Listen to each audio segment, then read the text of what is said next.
ఈరోజు ఇండియాలో అసలు శంకర్ గారు అనేవాడు ఫ్యాన్ ఇండియా ఫిల్మ్ మూవీ ఆయన ఇండియాలో ఎంత ఫేమస్ అని మనకు తెలుసు. ఆయన ఒక సినిమా స్టాండర్డ్స్ని పెంచిన డైరెక్టర్స్లో ఆయన ఒకడు. ఆయన సినిమా వస్తుందంటే ఆయనకు ఒక సపరేట్ బ్రాండ్, శంకర్ సినిమా అనేది ఒక బ్రాండ్ ఉంటుంది, మనం చూసాం అంతకుముందు.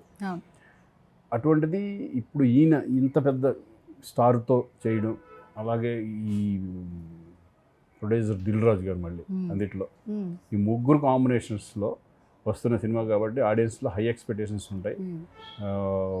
శంకర్ గారు కూడా ఈ సినిమా ఏంటంటే పొలిటికల్ ఉన్నా కూడా మెసేజ్ 100% మెసేజ్, మెసేజ్ లేకుండా ఉండదు సినిమా. మంచి ట్విస్టులు ఉంటాయి, అంటే ఏం జరుగుతుంది, ఇది ఏంటి ఇట్లా జరుగుతుంది అనే ట్విస్టులు మంచి బాగుంటాయి. క్యారెక్టరైజేషన్స్ కానీ, సమాజం అంతా ఆలోచించే విధానంగా, ప్రతి ఆడియన్ ఆలోచించే విధంగా, పొలిటికల్ సిస్టమ్ అంటే ఇలా ఉంటే బాగుంటుంది కదా, ఇటువంటి పర్సన్స్ కదా కావాలి మన ఆంధ్రప్రదేశ్కి కానీ, అదే తెలంగాణ కానీ, ఏ రాష్ట్రానికి కానీ సరే, ఇటువంటి వాళ్ళు ఉంటే కనుక ఇట్లా సిస్టమ్ వెళ్తే బాగుంటుంది అనేది ఆడియన్స్కి ఒక చెప్పే మెసేజ్.